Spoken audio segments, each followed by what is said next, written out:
guys, Rich Bischoff here. Welcome to Utah Music Producers. I am here with Mike Greene, and today we are at Counterpoint Studios. Right. And I've been kind of looking forward to doing this one because Mike is he's kind of a veteran here in Utah, and he's done a lot. I think he has a lot to offer, not only the audio community, but just everybody, with your experience. But why don't we just talk about we were talking earlier about how you started. Mm-hmm. And why don't you just kind of touch on what got you into audio and how you got to this point? So I pretty much grew up in an audio family. My family was involved in broadcasting and television my whole life. When I was a kid, my dad and my brother had just recording setups in the basement. Also, my second oldest brother had a studio down there. He had a bootleg radio station down there. Right. Transmitter up in the attic. And so as a young kid, I would just hang out there all the time and, look at all the cool knobs and the whole thing, and just really fell in love with that aspect of it. Then, excuse me, when I was in high school, having been around that, involved in that, and having all my siblings involved in it, I was able to get a job at what is now Channel 13, back when it was Channel 20. Oh, nice. And just started running air and running tape. But they had just barely bought the MCI console out of the old Osmond studios. Oh. So they weren't doing music or anything like that, but, I walked into the audio room and here's this big old MCI, and I was just like, okay, I'm home. So within about a year, I started doing audio for them, and they had acquired, a couple of the old 1176s out of the Osmond room, a couple of old LA3s and stuff, and they weren't even wired up. They were just sitting there. And so I'm sitting there dealing with some of this dialogue and narration, and I'm just like, well, I know these things can work, So I just, when I had downtime, I just went behind the console and started wiring them up. Fixing them up, yeah. Much to the chagrin of the engineering, the broadcast engineering staff. But, and then I just started learning how to, use a console, learning about signal flow that I didn't fully have an understanding of at that point, and just figuring out how compression works and EQ works and things like that. I did as a kid. I had a studio set up in my house, from like 12 years old or whatever, and I would dabble with stuff. And like a 4-track or something, or what did you? It was, actually it was a TX reel-to-reel 4-track with I think it was an 8-channel mixer, and cool. So I dabbled with that and quickly learned that although I played a little guitar and a little piano and a little drums, that I was just an atrocious musician. And it's really difficult to record stuff when you just suck at playing. Yeah, it's hard. It's hard to record yourself even if you're good. Right. Yeah, that's what it's I hard to learned produce now. Yourself even when you're good, but let alone if you suck. Sure. Exactly. Exactly. So, so then I started. I was doing that, and not too long into doing that, the same brother told me that there was a studio downtown that had an internship program, and that was LA East. So I called him up because he was doing tech work and building and designing equipment at that point also. Right. So he got me the in there, and I walked into this internship program. And basically the setup at that time was they did a class a week, and you learned about recording, and then you'd schedule a time, like a 4-hour block every week to come in and intern and assist. And I think the first week I was there was probably 20, 25 people that wanted to do it, one of which is Bob Abeda, an engineer around town, good friend of mine. And the next week there was like 10 or 15. Right. And then by the third or fourth week, it was whittled down to 3 or 4 people. And so within about a month and a half, they were looking for a full-time assistant. Right. And so they hired me. So I was working at Channel 13 from about like 3 to midnight, 3 to 1 or 2. So how old were you when this was all going on? 19. 19, wow, yeah. Cool. Working at Channel 13 from 3 to midnight, 1 or 2, getting up, going to LA East from 9 to 1 usually every day, trying to go to college at the same time, which quickly, fell by the wayside. But then things just at LA East started getting busier and busier. Yeah. And because I had the experience of doing stuff at home, kind of growing up around it, but also learning signal flow and how things worked at channel 13 on that console, I was able to just kind of start stepping in, and I knew how to patch mics in. I knew how equalizers worked. I knew how compression worked. I knew, most of all, I knew how patch bays worked, and I knew signal flow. Yeah. Which is something that I think is seriously forgotten today. People just don't understand gain staging and signal flow anymore, and at least in the experience of the tracks I get. They're all distorted and Right, peaking all the exactly. time. Or just printed really low and just not, that too. you know. So then I started really learning mic placement. They had a great mic collection, still do. And I started using all these amazing microphones, and it's like, wow, no wonder my stuff sounds like crap. You know, it's like these things do make a difference to some extent. Those Octava MK. You know, I can't. They were using those, and then I heard about them, right? And that's why I bought one. Okay, gotcha. Yep, and that was long before those even came out. They had a bunch of, I think they had 5 or 6 U87s, 8 or 10 KM84s, bunch of 414. I mean, you know, what at the time was considered to be kind of the top of the line gear. Long before any of the boutique stuff that's out now that we all love and cherish and adore and want. So I was there from 88 through the end of 90. Then I had the experience of working on some film scores, and an engineer that came up from LA, really successful scoring engineer named Tim Boyle, to work on a score, and I was assisting. And it was kind of at that moment that I just thought, well, if I really want to learn how to do this, he was so far above and beyond what we were doing, and so relaxed, so chill. You know, there's 65, 70 pieces out there on the floor, and he's just treating it like he's doing a vocal overdub or something. You know, it was really just inspiring. Easy for him, So, he started at Wally Hyder's. He worked at the record plant. I mean, his experience was unbelievable. So I started sending out resumes to LA, and wanted to move down there, and actually interviewed at a studio that's no longer there called Cherokee, and was up second in line for the job, and then also at A&M, which were, unbelievable facilities. And it was frustrating because I didn't have any experience on an SSL, and that's what everybody needed. They wanted somebody that knew how to run the automation.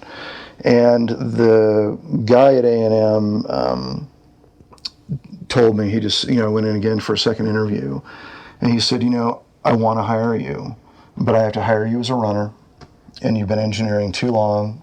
And at that point I'd amassed at least some credits, and he said, you're not going to last if you do this, you're going to hate it. And he said, I'm going to, and I hated it that he said this at the time.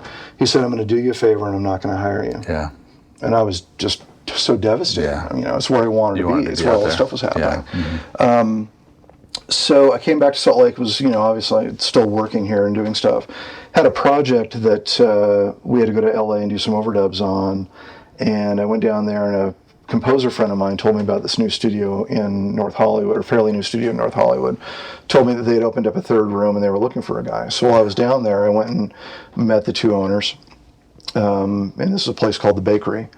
And John Baker and Andy Waterman were the two owners. Went and met with them.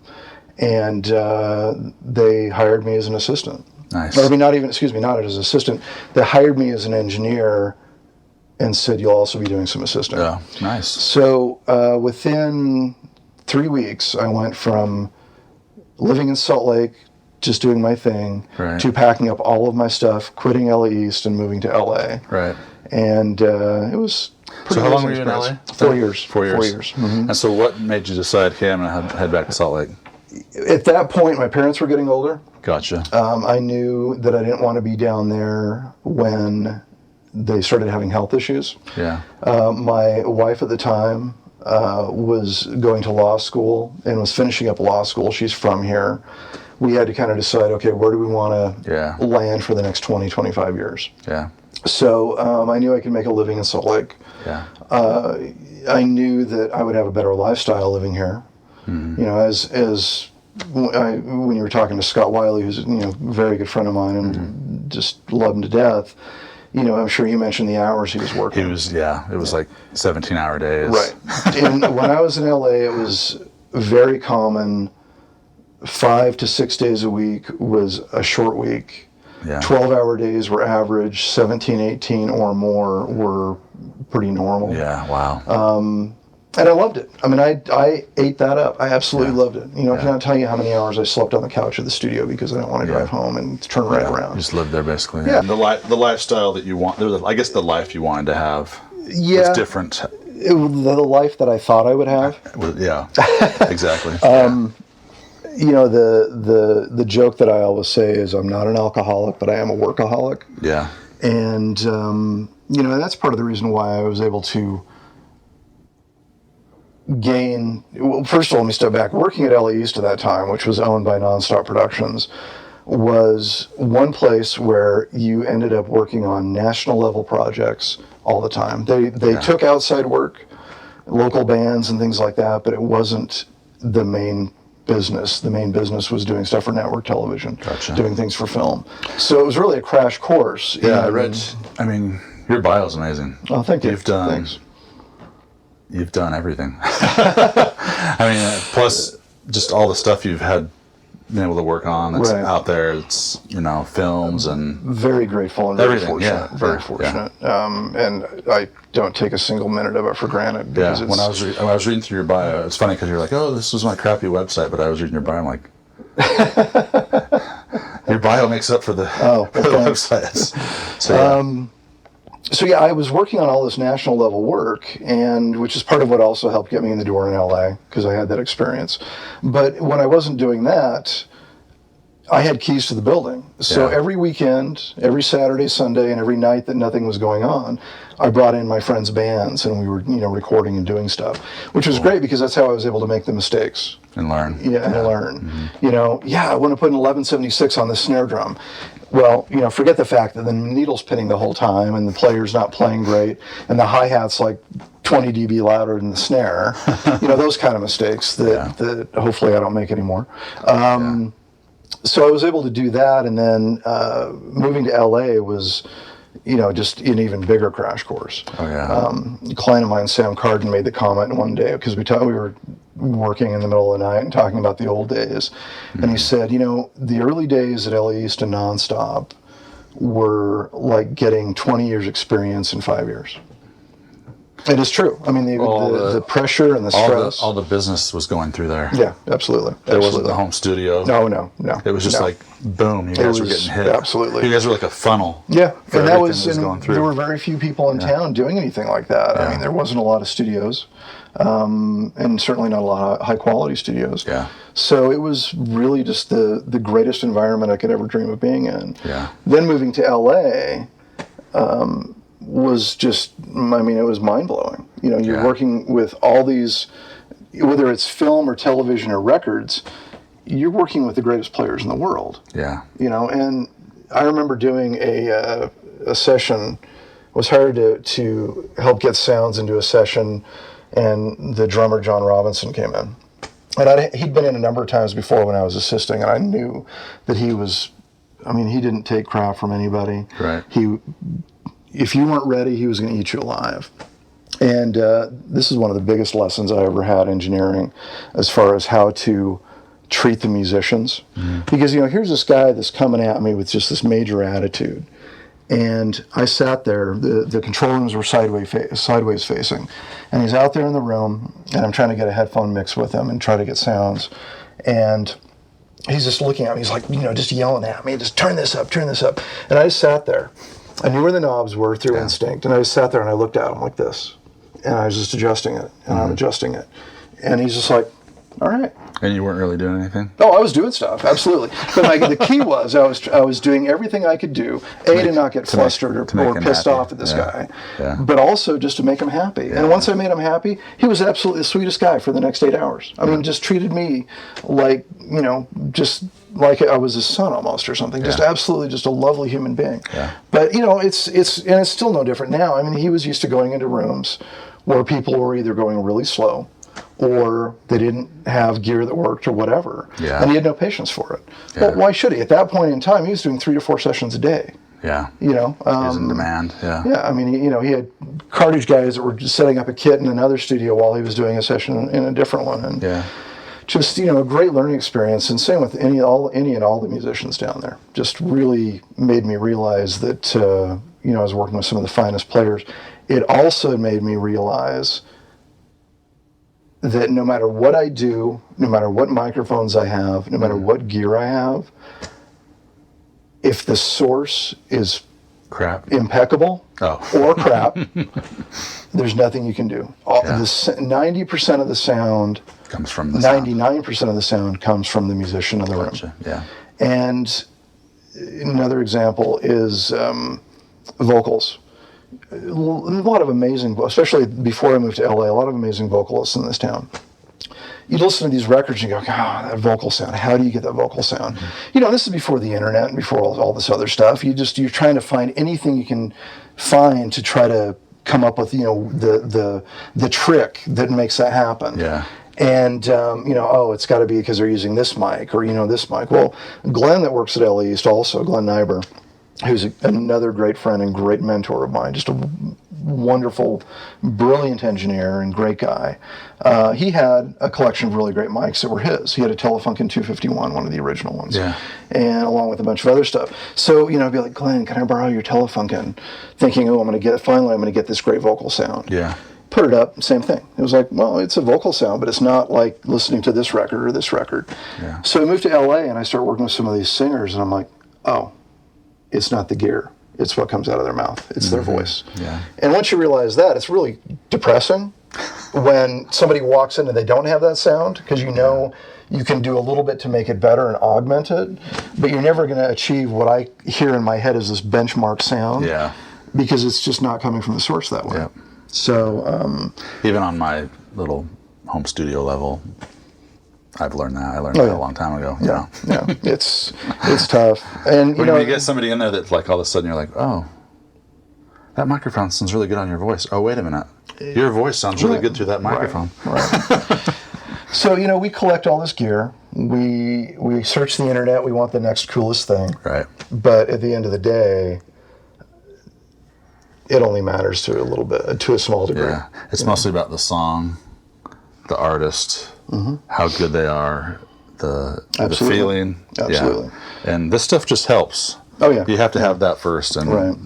I had a really amazing experience. A good friend of mine, Troy Dexter, who's a guitar player, producer in LA. He was kind of just up and coming at that point. And it's interesting because in Utah, there's this whole LDS music market for LDS music. What I didn't realize, I realized that was sort of this kind of weird anomaly with this town, and it still is to an extent. I mean, without that subgroup, if you will, of artists, I think the workload around here would be substantially less. Yeah. But in LA, there was the same kind of a thing, but doing Jewish records. Yeah. And so Troy was producing a bunch of these records for these, I don't know what you call these Jewish artists, if you will. And, they had very little budget.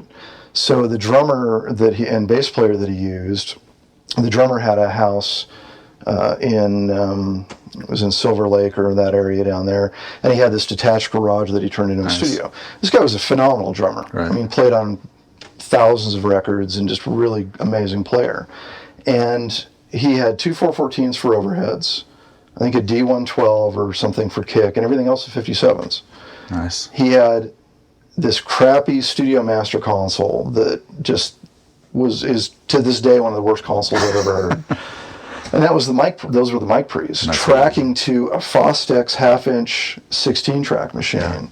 Again, really, by any standards, low. I mean, at that point, that was all semi-pro gear. Yeah. It was kind of cheese gear. And to this day, some of those drum sounds are still some of the best drum sounds I've ever had. Why? Because it was a great player. Yeah. And with a great sounding kit. Yep.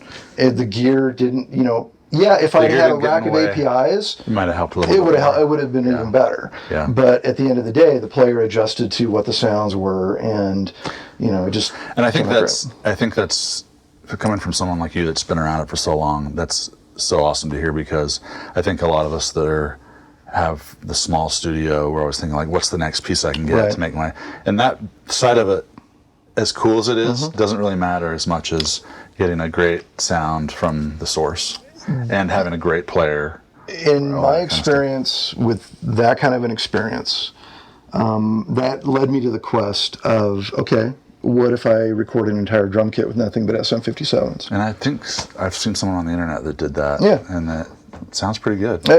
These funky things on the side of my head are what I use to make it sound good. Right. If I have a concept in my head, I may have to use more EQ or whatever to make it sound good, but you can totally make a great sounding record that way. I don't want to every day. No, but if you had to, like some guy that's just starting out, they only have 57s, yeah. Absolutely. You look at those U2 records and a lot of it's like 58s on the toms, 57 on the snare, a single mono or maybe two 58s for overheads or something, just guerrilla style recording. Yeah. And those sounds are amazing. I know. You know? And I think it's nostalgic though too, the sounds. Oh yeah. And that's sometimes why we like, oh, that sounds so good, but right. We were there when it was coming out. Right, absolutely. And I don't think people touch on that a lot, that oh, why does that sound so good? Oh, it sounds so good because I love that record. Right. I was there when it came out. Absolutely. And it brings back those memories you had at the time. Yeah. So I was driving. That's true. I guess it was Tuesday. I was driving to pick up my kids and just had satellite radio on. And I'm skimming through it, and you talk about music, compressed satellite radio. So you know what? That's another subject. Since you brought it up, I really despise the sound of MP3s. Yeah, satellite radio is worse. And satellite radio makes MP3s sound like the best first vinyl, I know. It's I've like, always wanted to bring that up with somebody, but now that you brought it up, I'm just like, I had satellite radio for like a year. Right. And then when I tried to cancel it, it was X amp. They were just jerks about me canceling. They didn't, and then they tried to send me to collections, all this crazy stuff. And I vowed, hey, XM, satellite radio, I hate you. And your music sounds like crap. You have a lot of content, but it sounds like poop.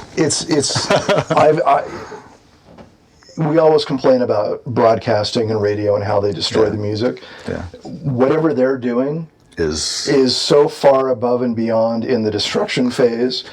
It's truly amazing to me how bad they can make stuff sound. I refer to Counterpoint now as Metcom South. Okay. Since I'm still employed and the engineer at Metcom with another guy. So they put this in probably a year and a half ago, I think it was. It's an Audient ASP 8024, and the only thing I use it for is monitoring. Basically, I monitor 2 channels. So you're not using any of the EQ on it or anything? No, and I have, and it sounds fine. It's great. But you're mostly using the outboard gear for EQ. It's all outboard gear, all outboard mic pre's and EQ. Cool. I noticed this isn't even. I guess maybe you're just not doing anything right now, but this is all cleaned up. Maybe just for the video. No, it's pretty accurate. It's so the main patch bay in and out of the tie lines is the patch bays over here on the far right. Oh, gotcha. And the only thing that I've found that shows up on the patch bay on the console are things like the headphone amps and the monitor speakers and stuff like that. After I did a couple of sessions in here, I got to the point where I just thought, you know what, I'm going to go back to just building headphones out of Pro Tools. And so I just patched output 7 and 8 out of Pro Tools into the headphone amp. That's what goes out in the room, or I'll use the hear back and take individual sends. And part of that's just convenience, where if I'm opening up a session from a week before, at least I know my headphone mix is the same, and the console hasn't been zeroed out or whatever. So I just do that from the function of convenience, and it basically becomes a giant big monitor. Monitor. Mike, why don't we just talk about some of the outboard gear you're using? I see up at the top here we have some APIs. Right. I've got 4 channels of the 512Cs that API is making now, then 6 channels of the original API 312s out of a console that Brent Averill racked up. Brent Averill, which is now BAE Audio. Yep. Brent sold the company. It's still basically doing the same thing. What Brent used to do is take API consoles and rip the guts out of them. He also did, fortunately, he did restorations and rebuilds. Right. But in the process of that, he ended up with all these extra cards. So for years until he ran out of cards, he would take and rack up the original API mic pre's. These have the original 2520 op amps in them. Then when he ran out of stock on that, I mean, the circuit's not that difficult. It's pretty simple, which is part of why they sound great. The guy that was working for him at the time, Avitas, who now has Avitas Audio, makes great mic pre's and EQs and everything, designed a replacement op amp for the 2520. So Brent started making API style mic pre's with that new op amp in there, and I've used them in there. Not only are they fantastic. Yeah, I've seen these before. I just haven't seen them in. Yeah, the new ones are online, but the new ones with the Avitas op amp are great. They're maybe a hair brighter, and the gain might just be a few dB more. Actually, over at Metcom, I have all this gear is a combination of my gear and Metcom, some of Metcom's gear, right. And then I have a whole bunch of gear in my mix room over there. We have a little ISO booth to do vocals in and stuff too. So I've got a few mic pre's and EQs, and then I've got a whole bunch of stuff that we pulled out of the old building that's just sitting in a closet, plus a storage unit full of crap. Now, are you just doing drums mostly with these? Depends. Usually those are my go-to drum pre's. And then dropping down, we have, what are these two gray? Those are Vintech Audios. Okay. Those are a pair that belong to Metcom, that were over at Metcom, and they're a Neve style thing. Those knobs are knobby. Yeah, they're great. they're a good Neve style clone. They sound decent. I had a pair of the. They make a rack mount version with EQ, and I had a pair of those for 3 or 4 years that I enjoyed them, but they didn't have, for whatever, I don't know what the reasoning is, they don't have the same, they're a little more, I don't want to use the term grainy, but a little more something on the top end than like the original Neve stuff is. Not as clean. So, but they're great. These are the A-Design P1s, which I absolutely love. Really super clean, but still have some mojo. Are you using that on instruments or? Yeah, I'll use those on drums. I'll use them on piano, guitars, electric and acoustic. Just really, good, solid pre's. Right. Real solid sound. Then do you use these Buzz Audios? Yeah, Buzz Audios. They're a very clean, almost Millennia style, but maybe a little warmer nice. pre. A lot of gain. Yeah, and they have a lot of switches. Yeah, they've got. I love this. This is one of my complaints. Yeah, I'm glad they put a mute switch on there, because there's a lot of times when you're doing something, recording something, and you just want to cut it off. Yeah, I mean, we can clean it up later. Yeah, but if I can just mute it and get rid of it in a hurry, or if you're repatching something or dealing with something, you can. It's just, I love that feature. Phase 20 dB pad, and then they have the impedance on there for low and high, which is great, nice. For different microphones. Pair of API 527 compressors. Oh, nice. Which they're probably sound great. Yeah, they're one of those compressors that I'll be the first to admit that I'm still, even 2.5 years into it, still learning them. Really? But there's something about them where you can just set a threshold, and it's like, slam it never goes above it. And really? That's cool, man. For certain things, it's phenomenal. I just got a DBX just came out with some 500 series compressors, and I just got one of them, and I'm just messing around with it. And, how do you like it? It does some extreme stuff, but it's pretty subtle too, and it sounds really clean. Isn't that the offshoot of basically the 160? Yeah, and it is. It's just a 500 style. Right. Well, ironically, you actually mentioned the DB. I mean, this is it right here. Yeah. This is exactly what I have, but just a little. Right. Yeah. So when I was in LA, you'd walk into a room and they'd be using those for drums. It was like kick, snare, toms, and they were. Yeah. It was the sound of the early 90s in a lot of ways, and they're still. Do you still use it? I do. The funny thing is I've recorded about 1 million vocal, not recently, but in the 90s and stuff, I'd recorded when I didn't have a lot of other outboard gear. Yeah.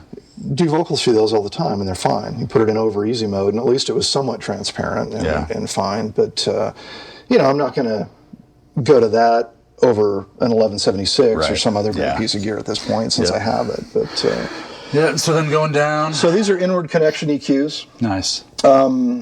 Inward connection makes some of the most amazing gear on the planet. I had a 2-channel compressor limiter that they made. Scott's got one too, I believe. Yeah. That just are phenomenal. These EQs are super clean, really accurate, just wonderful. So is this all EQs here? Is this purple audio Yeah, EQs? so these purple audio EQs, the purple odd, these are, if I remember the story correctly, loosely based off the inductor style EQ that was in the old Auditronics consoles. Yeah. They're clean. The boost and cut on them is definitely smooth, and it's nice. The only thing, and I remember this about the old inductor console EQs, the only thing I don't like about them is when you turn the knob, especially on like the high end, which is what, 8K, it's like you sit there and turn it and you're going, sure. am I really hearing something? Yeah. Because they're just, I don't know what it is. Either there's just not that much gain up there like they say there is, or I don't know what it is. But they're really great, wonderful EQs. And then the legendary API EQs. Pair of 550As, pair of 550Bs, another 550A down here. Yeah. I mean, they designed them right. You know, just what they do. And they're awesome. Didn't Scott Wiley just get a API console? He has a 1608 now, I believe. Yeah, that's cool. Yep. I was lusting after that. Oh yeah, they're just phenomenal, just phenomenal. Yeah. 560 graphic EQs, which actually I bought from Scott. Cool. You know, you talk about the difference between engineers. I mean, Scott's. I asked him. I said, "So do you want to sell those 560s?" He's like, "Yeah, I don't really dig them. I'm not using them." And I'm like, "Well, you know, I've used them for years and I love them." So he sold them to me for a decent price. Cool. But and then Atlas Pro Audio. What is this? The Juggernaut mic pre. Okay. A lot of gain. Great for ribbon mics. Has the switchable transformers in there, so you can go from nickel to iron, which changes the sound. Nice. And again, between that aspect of it and then the extra gain stage, really super clean gain for ribbon mics. Is that just a DI in the front? Yeah, there? yeah, Nice. just a plug-in DI that you can use. I wish every little module had a DI in the front. I agree. Anyway. Purple Audio Biz, same deal, super clean, discrete mic pre with an extra gain stage. So for ribbon mics, if you're recording an acoustic guitar or something that's fairly soft with a ribbon, which I love to do. But you know, a lot of times when I'm using the APIs, but even the A designs, which have a little more gain, you're always up in this range at the very top, and either you want a little more, or maybe it starts getting a little weird acting up there. And with those two, you know, there's plenty of gain there that you can deal with it. Jeff Daking, 500, which is, you know, same mic pre's in Scott's console. Just solid, ballsy, just wonderful mic pre's. Yeah, nice. And I had an issue with these, and this is a testament to the customer service at Daking. Had some issues with them in one of the API racks. They were humming. Yeah. So I sent them an email, just did a bunch of research on the internet, and they were talking about maybe it's the chassis. Emailed them, and I'm driving to Starbucks on Saturday morning, and I get this phone call, and it's Jeff Daking calling me on the phone. It's the man himself. It's the man himself. Yeah. And he talked with me on the phone for about an hour and a half. That's cool. Just like, dude, don't you have something else to do than talk to me? I mean, I loved it. That was cool. You're my new hero. Yeah, that's awesome. So customer service. Yeah, exactly. And he knows it. I mean, he just, you know, that's how that's how he stayed in business. Another 550A, Little Labs Vogue, Voice of God, which is a bass enhancer. It's a fun little box, kind of fun little trick. And this is a 4-channel. Oh yeah, sorry. API. 4-channel API. So which I see these in a lot of project studios. If guys want to just get 4. Yep, it's pretty good bang for buck. Unless you're going to really get into the 500 series and go down that road, that's a good way to go. This is the best bang for the buck for APIs, for sure. Then, of course, you got the distressors. Yep. Just love them. So this goes back to the Brent Averill story. Glendale East has a pair of the original Neve 1272s that came out of a console that Brent had racked. And then when he ran out of modules, he basically redesigned the whole thing. I mean, they're big. They're, you know, about that wide and about that deep, and it's just wired with an edge connector on the back of it. Yeah. And so he redesigned it from copied it exactly with transformers and everything.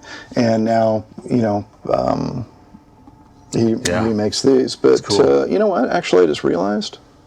Wow, how did I not know this? Those are actually still the original Neve ones. Oh, okay. I bought those from a client that... Oh, really? My client bought a pair of the new Brent Averill APIs. This is the original one. And that's the original one. Cool. Oh, don't tell him. What? So these are Longevin AM16 mic pre's. Yeah. That I had racked up by a friend of mine. Class A discrete. There's no capacitors in the signal path. Super ballsy, but not in an overly aggressive way. They're just really solid. Just in your I put face toms type through of- these things, and yeah. they're like toms from God. Punchy, I mean, it's yeah. just punchy as can be. Cool. Just great mic pre's. The only thing that I don't love about them is they're kind of limited at 45 dB of EQ, or I mean of gain. Of gain, yeah. And the original Longevins, when they built consoles, they had these modules, and they had passive EQs which had a 12 or 17 dB insertion loss. Yeah. So you'd walk into these rooms and they'd have the mic pre's, all the modules in a rack, and they would have, you say, well, you've only got like 24 mic pre's, but I see 48, AM16s. Yeah. They would use those other AM16s to make up the gain for the insertion loss for those EQs. Yeah. And just, this is how they used to do it. Just great Solid. mic pre's. Yeah, cool. And then Warm Audio is kind of almost a introductory. They have a lot of stuff that's lower priced. They do. But then this is a kind of a 1176 type of It's deal, so right? In my career, I've owned and or used certainly every incarnation of 1176 out there, as far as the different revisions and models and stuff. Right. I had a Revision B Blue Stripe for years that after my divorce I ended up selling, which was that's the holy grail. Right. The way it sounds and the way the ballistics of it and That's everything. why everyone talks about the blue stripe. Absolutely, Yeah. absolutely. So a buddy of mine said, well, you want to try this out? I said, yeah, let's give it a shot. And I had the purple up next to it, which I believe is a Revision D. And this is also based off the Revision D. And I thought, well, they're so cheap. How can they, they can't sound good. The things sound awesome. Cool. They're amazing. I mean, to me, not even saying for the price, to me, if I could have one or two or three more of those, I would be perfectly happy. Cool. So it's like Scott talking, he's got those Mohawks now, and same deal. They cost half the price. He sold his two vintage 1170, And he likes them better. Yeah, he likes them better. And every 1176 that's older sounds different because of caps and age and maintenance and whatever else. So, but it sounds really great. The Purple Audio is, again, they just make amazing equipment. Right. Very clean, very well designed, and it just does that 1176 thing. The only thing about these revisions that I don't love and what makes me miss my Blue Stripe is there's a mode on here, it's called the Bones Howe mode, which is an engineer that did he's still around, an amazing human being. He did he did a bunch of, if I remember right, a bunch of Sinatra stuff, Fifth Dimension. I mean, he was a big engineer in LA in the 60s. And when this came out, he learned or figured out this mode where you put it in 12-1, you put the attack basically at 3 o'clock, and the release all the way to the right, all the way clockwise. And what that does is it adds this peak limiting that will completely and transparently take any peaks off the vocal. Oh, just nice. levels it out really beautifully and transparently, and without any artifacts usually or anything else. And these two do that really, really well. The Revision B, I think, was a little bit faster. Yeah. And so maybe a little more transparent, but they both do. I mean, you can see I've got both of them on that setting because I've been tracking vocals. Yeah. So That's good to know. yeah, and then Good tip. and then the other thing that the 1176s are awesome for is they call it the Dr. Pepper setting, The all which in. is that too. But Yeah. you put it at 10 and 2. And these at 10 and 2, at 4-1, and it just really? does this beautiful smoothing, leveling thing that's just great. Cool. And then, the all button mode, which I don't know if this one will do it. This will do it. I haven't even tried that on that actually. Meter pins all the way to the right, and you get freaked out. But it's got that just brutal, gorgeous stuff. So the Chandler. Pretty flexible, but all the Chandler gear that I've ever used just has this. I mean, a lot of the initial designs were based off like the stuff out of Abbey Road off the consoles and mic pre's and stuff. just really super solid, thick sound to them. And I would say the germanium compressor is the same way. The thing that I absolutely love on it is that it has a mix knob, so you can do some pretty aggressive compression, and basically, you know, in the box you use a side chain so you can get some of that in there, so that you don't over compress the vocal, but you're getting some of that girth down there from the same as you would with heavy compression. Daking, FET compressor too. If I remember correctly, and the way I've used it, in some ways it'll do the 1176 thing, but it also has the mode where it'll do the ADR complex settings, which a lot of people in the rock world are using on the mix bus. Just a really beautiful, you know, fun compressor. And then 160X. Talk about that. And then what's this on the bottom? This is a Trident parametric EQ. Oh, nice. Trident, when they came out with the 80 series, started making these EQs. And somehow, I don't know what the story is, but a bunch of these, somebody must have been selling them, and there was a dealer in Salt Lake or in Utah, because there's a whole bunch of these floating around in different studios in Salt Lake. And I've seen these. They're very much like the EQ on a Trident 80, B or C. The thing that is a drag is these switches get really dirty easily. And then these are not what I would call, and maybe you wouldn't call a Trident console that either, but these are not what I would call a purist audiophile style design. You open this thing up and there is about 1 million capacitors in there. I used to have a pair of them. I sold one of them off. I had both of them recapped by my tech, and he was just looking at me like, really, dude, do I need to do this? So Peter's the strobe tuner. This is a Creation Audio Labs MW1, basically a guitar splitter, reamper. Oh, nice. It's just phenomenal. I don't even know if they still make this anymore. I think they do. I was watching a video with, do you know who Michael Wagner is? Yeah, that's why it's called the MW1. Yeah. Is that his? This is based off of his design and ideas. He goes crazy with all that reamping stuff. Right. Yeah, that's kind what of his pet thing. Yeah. And that's what it was designed. Basically, he came up with the... I could be speaking out of turn. He came up with the design or the idea. And they did it for him. Right. Do you use it much? Depends on what I'm doing. Do you reamp a lot, or do you mostly just... You know, it comes in waves where you'll either get stuff or you really want to, if you have the time and money and budget to do something cool, then you will. Certainly lately it seems like you're either working with players you don't have to do that with, or there just isn't the time or budget for it. So, same thing here. This is another splitter that goes with this amp switcher, I believe. It's down here. This is all Terrence's gear here at Counterpoint, but these are a pair of Altec mic pre's. Altec and Longevin. The guy, let me step back and then step ahead. This is another pair of AM16, Longevin AM16s. I think his name's John Hall, who designed the modules, went to work for Altec and built another design, another style. Transformers are different, but these two mic pre's and these two mic pre's all in the same family. Just really great sounding mic pre's, solid. It's a buddy of Terrence's that builds guitar amps and mic pre's called Greene Tone. I think he's up in Seattle, but I can't remember. Yeah, I've never seen one of those they're before. Tube mic pre's. They're funky, but they're cool. Another distressor. What's this? Oh, DBX. DBX 676. Yep. He's got a pair of those. Cool. He also just acquired a bunch of the DBX rack gear. Or 500 series gear. So, and then I notice there's a Focusrite. You've got what's right below the Focusrite there? This is another Focusrite. Is some of this stuff yours, or is this? No, this is just the studios. Counterpoints. ISA 430. No idea. I never used it. Never put it on.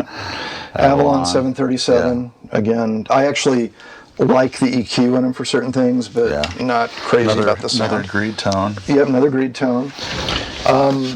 Rupert Neve 4-channel mic pre. Yeah, I've got the 511, which I think is kind of... I think it's just a single... Is that a single one of these? Right, exactly. Does this have the silt control and stuff on it? Yep. Yeah. Yeah, So really great, beautiful mic pre's. Love those to death. UA Audio 4-channel, whatever that is, the 74710. I guess these, I mean, I've used them, and honestly, it's one of those things where you just kind of go, oh, well, okay, that sounds great, let's go. But I guess it has the tube and the solid state mixed in, you can blend them, but again, it's just like, yep, all right, well, that's good. Move on. Personas, what's his name? Anthony DeMario. He made a bunch of compressors, LA2 clones, but it's a 2-channel tube mic pre. And it's nice and warm, and, you know, I mean, this is one of those pieces of gear that has the Personas name, but doesn't mean it's necessarily bad. You know, it's a really well-built piece of gear. True Audio Precision 8 mic pre's, which are very much in the same vein as like the Grace mic pre's. Very clean, lots of gain, just smooth, silky, just, you know, it's kind of straight wire sound, even though they're not really a straight wire. Uri LA4, Avalon Tube DI, or I mean, not Tube DI, Avalon DI.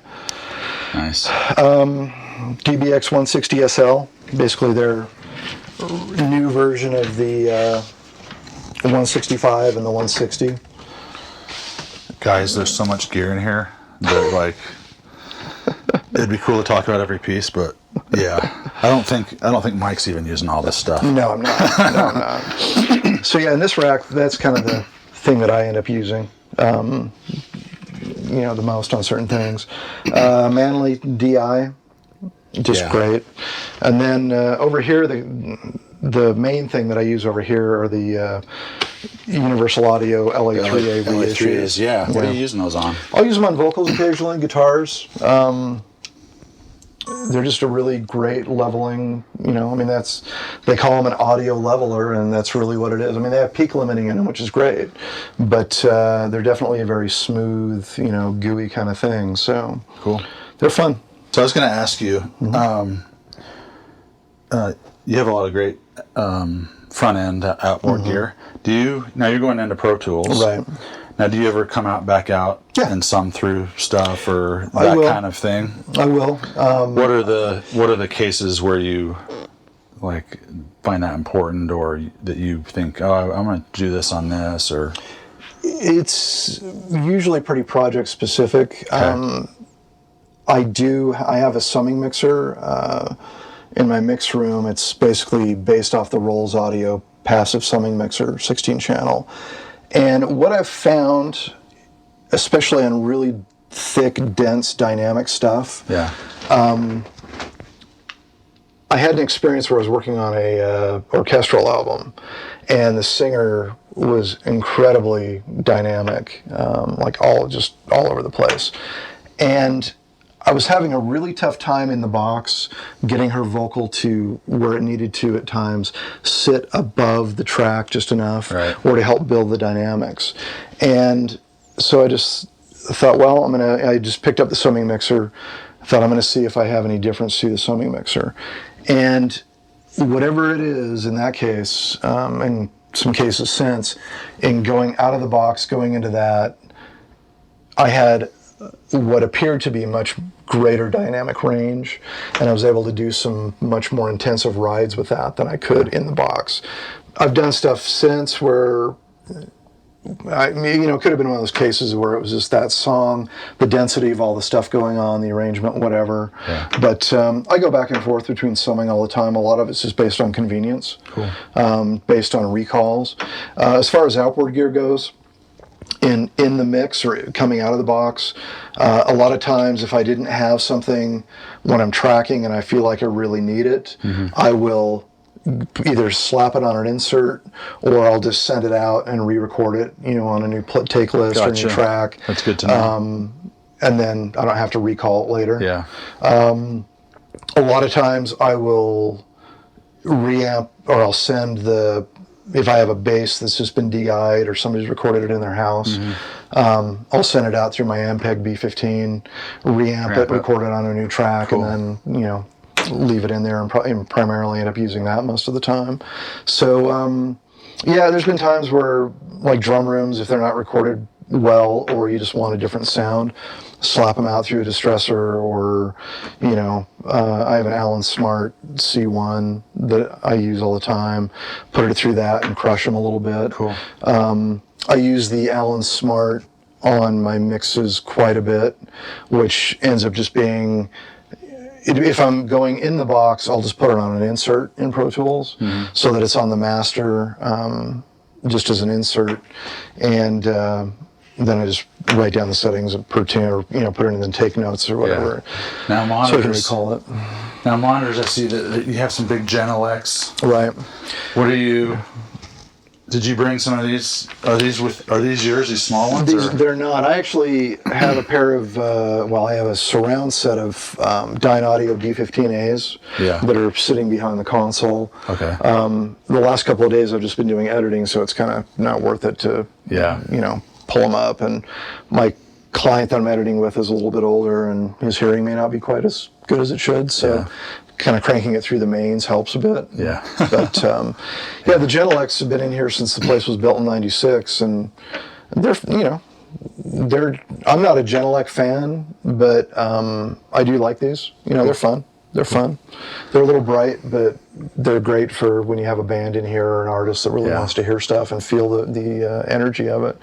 I also have a pair of Proac 100s that I love. I think it was probably Scott that turned me onto those.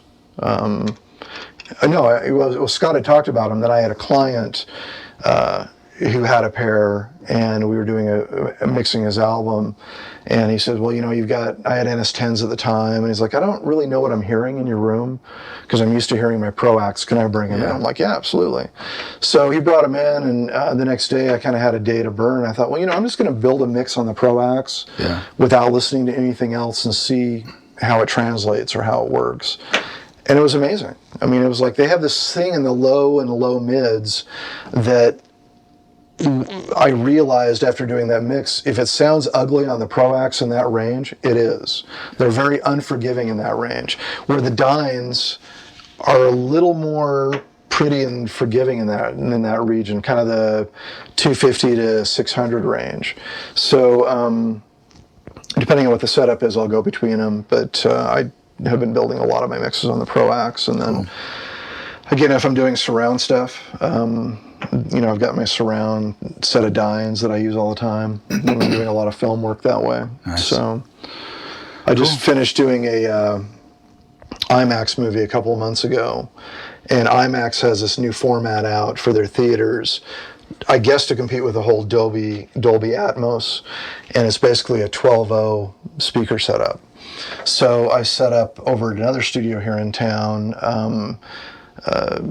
for a month, basically, to mix the score for this movie. It's supposed to be 2 weeks, and it ended up being a month. But set up my surround set of Dynes, so it's basically left, center, right, and then there's a left and right side fill, a left and right surround, and then there's a above center that they call Voice of God, and then stereo speakers in the front ceiling and stereo speakers in the rear ceiling. And so how long did it take you to wrap your head around surround mixing? Initially, it wasn't.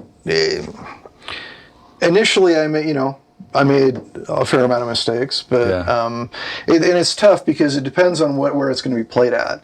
In an IMAX theater where it's dedicated and everything's full range, you can go to town, put whatever you want wherever you want, because they're all going to be full range speakers.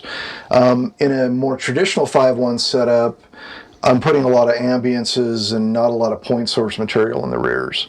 Gotcha. And for film, I primarily do stay out of the center, just because the dialogue guys like to have that for the dialogue, obviously. But I did, it didn't take super long, but but even that, it's still an evolving thing.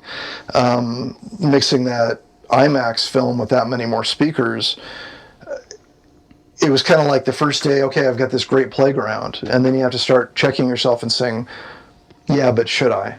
What should I really be putting where, and why am I doing this? Because especially in a theater setting, what do they call it? The exit door, or there's another term for it I can't think of at the moment, but you don't want to put too much stuff behind the listener to take their attention away from the screen. Yeah. And but that being said, this is years ago now, we did a IMAX film called Mystic India, and we were putting everything everywhere. I mean, it was just this cacophony. I mean, the other thing too is the sessions were like 200 tracks. Yeah. And there was a lot of information, and you just had to find places to put stuff so you could hear it. But yeah, it's fun. Surround mixing is a blast. I'm over tape. Was a long time ago. I do like the sound of tape in a certain way. When's the last time you used tape? To record and track to, Yeah. the last time I used tape for anything, which wasn't by my choice, would have been 2000 or 2001. We went to LA to track some rhythm section stuff, and they didn't want to rent a Pro Tools rig, so I made slave reels to track drums and bass and piano and everything on down there. Came back, transferred it back into Pro Tools. But the last time I really tracked on tape was probably 1998. Yeah. So they have this amazing old Studer tape machine here that looks kind of dusty. Yeah, it's that thing's. I mean, that probably dates to the early 70s. Yeah. You know. Yeah. It looks cool though. It's been around and it takes up a boatload of space, but is what it is. Cool. Yeah. Well, let's go out. I'm gonna go out this way. Yeah, let's go this way.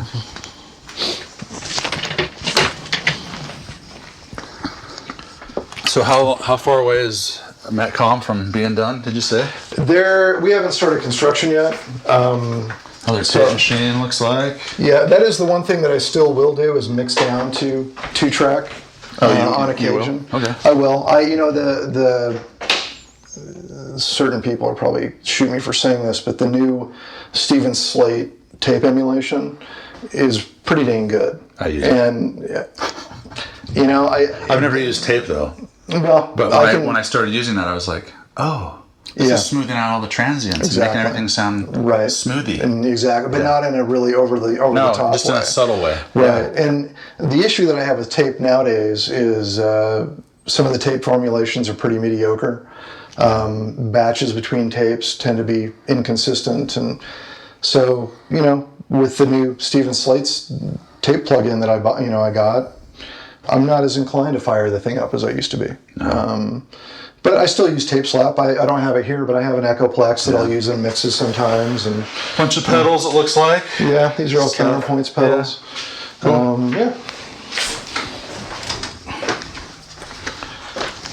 This is the bigger ISO of the two over here. Yeah. I'm a guitar player, so I'm kind of... Right. I dig some of the stuff we've got going on over here. One of this is Terrence's amps, and I guess the studio's amps. But, so this is another Greene tone. Yeah, same guy that built the mic pre's builds these amps. Cool. Real dirty, ballsy. And then under this is a Mesa 412, and I think Terrence had two cabinets. This is either the PV 412 that they got sued by Marshall for because it's exact, an exact copy, or it's a Marshall. I can't remember. What's wrong with that? They were grumpy about it. JCM 2000 over here, 60 watt. Yeah, that's awesome. Kind of a fun little combo. Yeah. An orange over there. Yeah. What's that little head on top? If I remember right, this is just a cool little, just a small wattage tube head. Yeah. Cool. Yeah. Marshall acoustic amp. Nice. Which is, cool. Gets used occasionally. It's crazy because when you drive up to this place, you have no idea this is a studio. Right. And then you come in here and you're like, this is amazing. Right. They did it right. They did it right when they built it. That's for sure. Yeah. That's for sure. Yeah. So they have. Is that like concrete? It is. Bricks. Those are called diffuser blocks. Those are cool. RPG, the company RPG that makes all the diffusers. They were kind of the first company to research and mass market diffusion for studios in the 80s probably. They came up with this design using these cinder blocks basically, where they are diffusers but also bass traps. Helmholtz resonators, I guess would be the right term. And back when they built this place in '96, they had to license or buy the mold from RPG. I think it was Buhner Block or somebody in town manufacture the actual blocks from the mold, then they had to destroy the mold because they didn't want somebody just saying, oh, well, you know, make us an extra 2,000 more of these and we'll sell them or use them. But the designer that Scott's been talking to about his new studio, Wes Lachad, or Lachaud, however you say it, is a big, huge fan of these blocks. Some of the studios he's built. So Scott putting these in his studio? I don't know. I haven't actually asked him that. But if Wes is designing it, there's a possibility they'll be in there. They work incredibly well, and by comparison, they're fairly inexpensive. They add a lot of bulk to the wall for isolation also. Nice. They're just really, it's a really amazing product. So cool. And then the huge grand piano. Fazioli 9-foot grand. Yeah. It's I think it's huge. Yeah, it's a fun little piano. I am definitely more of a Yamaha C7 fan for recording. Metcom has a C7. Which is a beautiful sounding C7. I absolutely love it. At my old place that I had in Holiday, I had a really great C7, and this records fine. It's a great piano, and it's really a work of art in and of itself. Yeah. But for a lot of things, a C7 is just if it's a really well maintained C7, they're just amazing pianos. Yeah. I've recorded and worked around a lot of Steinways. And I love a really amazing Steinway, but the difference between how they're voiced, they seem to be much more finicky about the maintenance and the voicing than the Yamahas ever are. And I've had some Steinways that are just unbelievable, and some that you're just like, wow, this thing sounds like a 3-foot piano. It sounds like crap. It's $80,000. Yeah. What's wrong with this? But and then. So yeah, this is the main big room, and I'll do strings in here quite a bit, rhythm sections. Nice. Oh, I was going to. The one thing that Terrence did is looks like cool. Concrete floors. It is acid wash concrete. Yeah. I'll put the drums where that second carpet is. Yeah. Terrence has been experimenting for years with PZM mics. Oh, gotcha. And so at some point a year ago or whatever, he mounted these up on the wall. Just good room mics. And they're, you know what, they're great. You pull them up a lot? I pull them up all the time. Do you? Yeah, I actually, the last couple of months, that's what I've been using for rooms, if I'm able to put the drummer there. Yeah. It's just, they have just enough low end, but not too much, and they seem to take EQ pretty well, so, and they take compression great.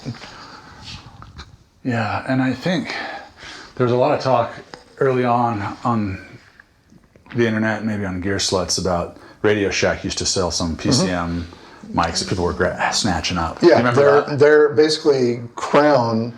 Radio Shack had Crown, if I remember correctly, build them for them and sell them under their brand. Cool. And they were sold for, use this in your house, use this on your podium. Yeah, and I always would go into Radio Shack looking for them, and I could never find them. Yeah, they probably discontinued them 20 years ago. Yeah, but they're, eBay. eBay's our friend. And then you have the small ISO booth. Yeah, this is some bass stuff in it. Yeah, a lot of this is the counterpoint gear. I haven't used any of this, but a Mesa, looks like a Mesa bass head, a pod. A pod. You said that with some. It's. I'm old enough to remember. Those pods were the thing for a while. They were. They really were. I bought.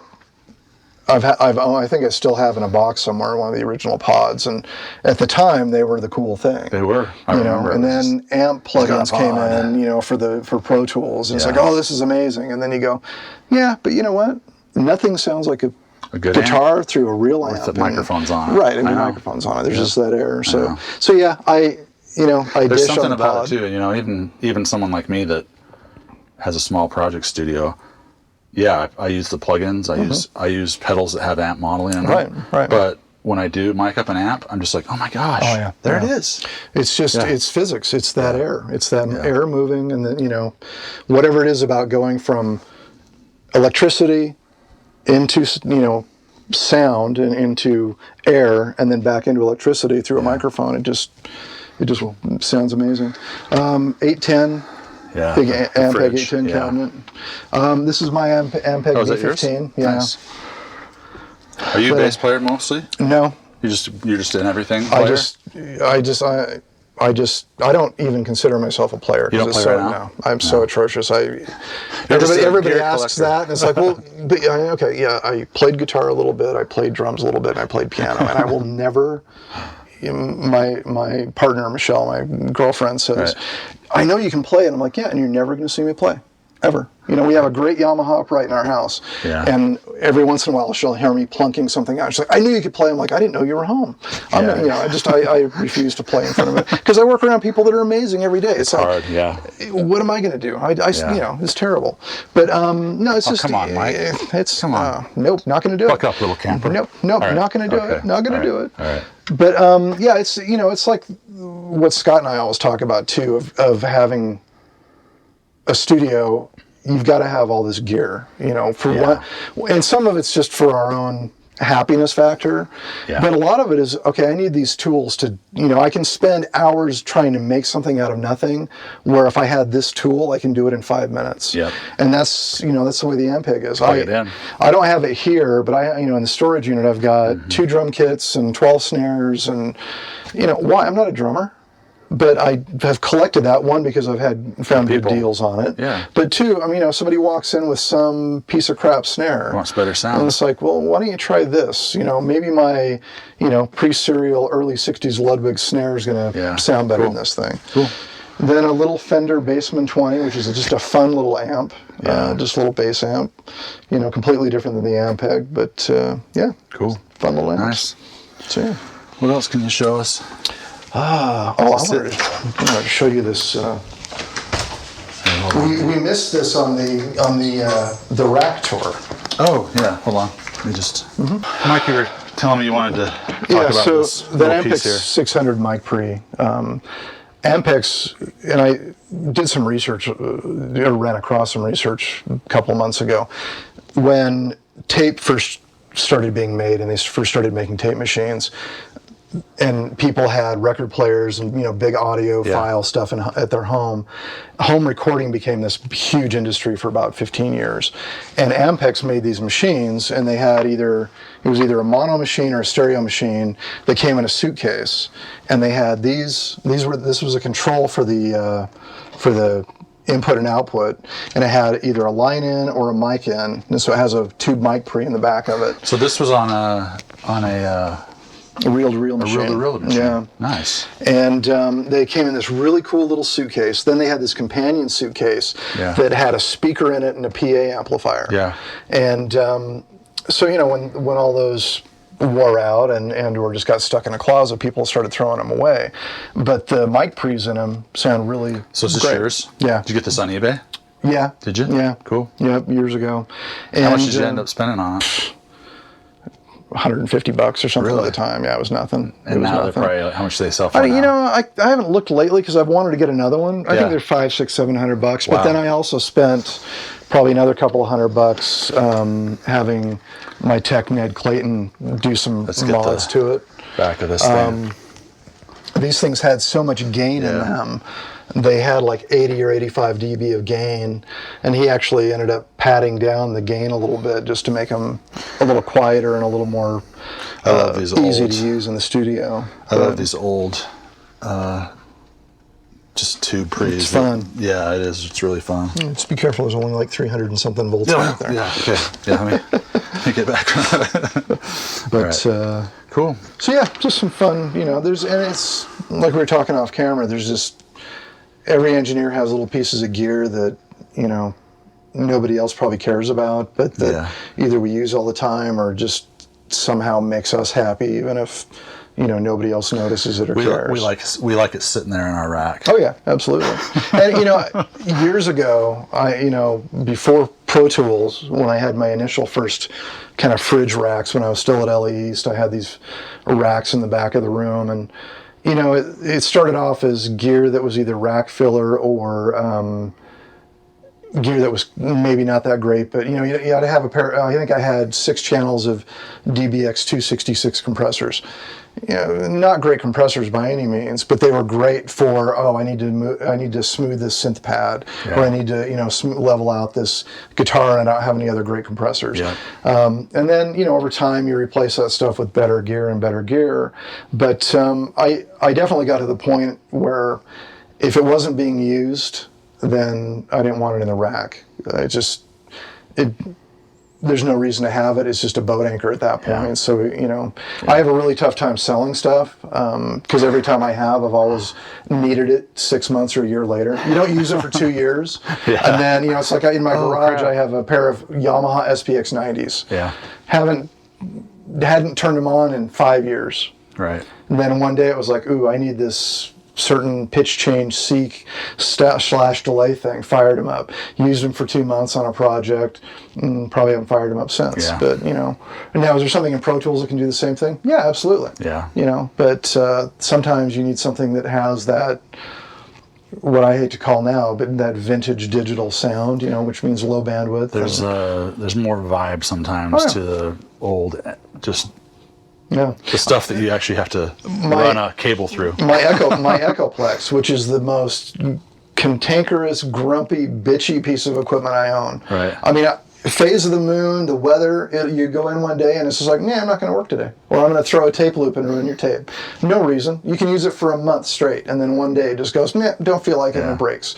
Yeah. But it does something. Yeah, I've got a million delay plugins in Pro Tools. Yeah. What is his name? Massey makes this really great emulation of the old tube echoes, or even Echo Farm, or some of those things. They all do a great job, but there's still something, especially like on a lead vocal, just getting a slap delay out of the Echoplex. Yeah. It sits in the track and does something that none of these other things do.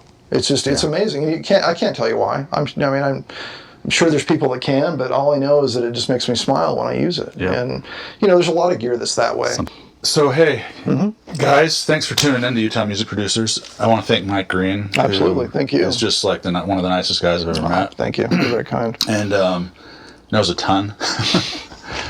I'm not going to say you know more than Scott Wiley, but you probably do. No, I don't know more than Scott. Scott's not only a great friend, but he's just my hero, and just love him to death. Yeah. So. And one thing I love about meeting you guys is that just the passion, and that you have about what you do, right? And even though it's a job to you, you still have this passion that. It is, but it isn't. I mean, that's the beautiful thing. I made a comment, and this is probably 7, 8, 10 years ago now.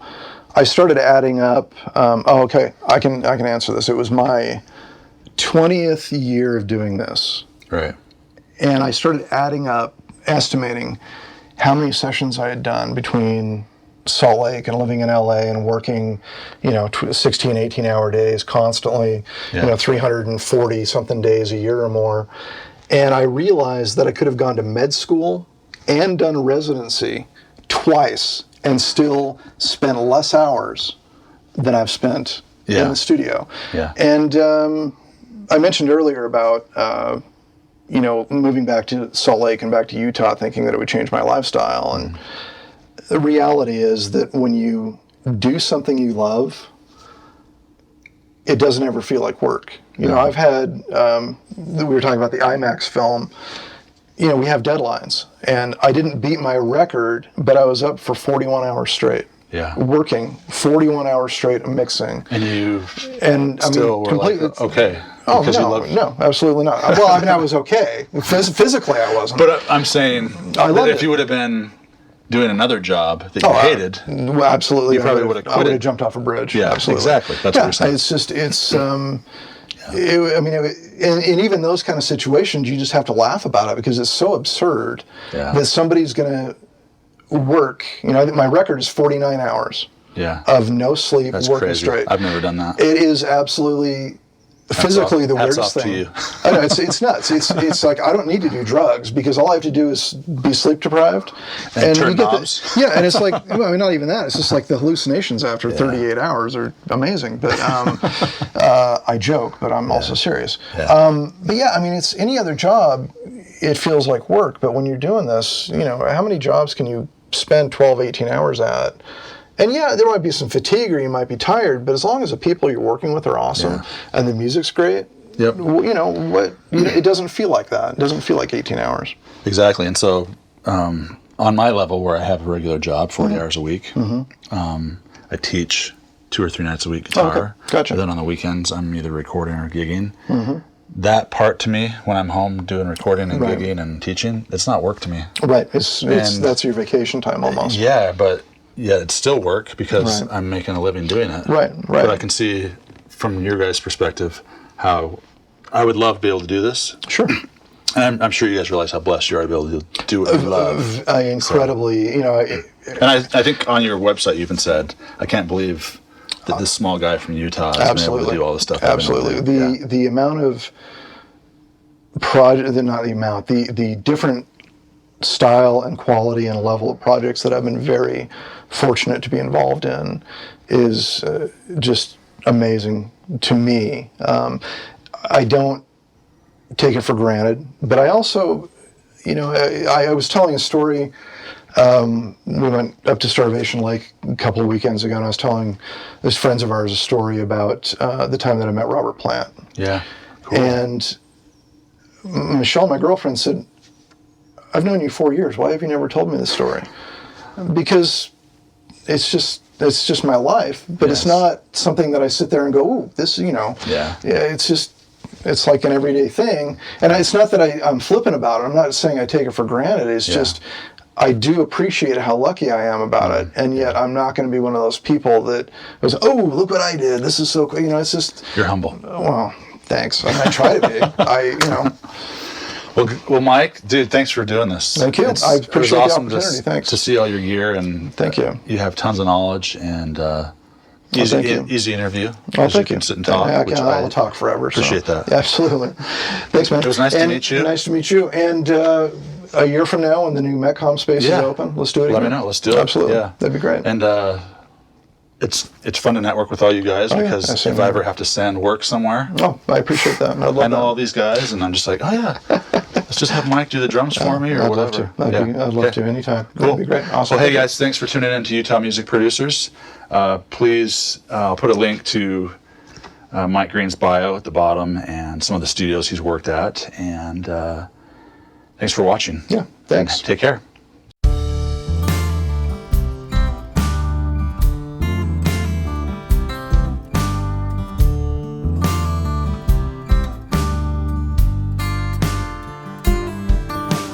Mama takes the money, Daddy minds the gun.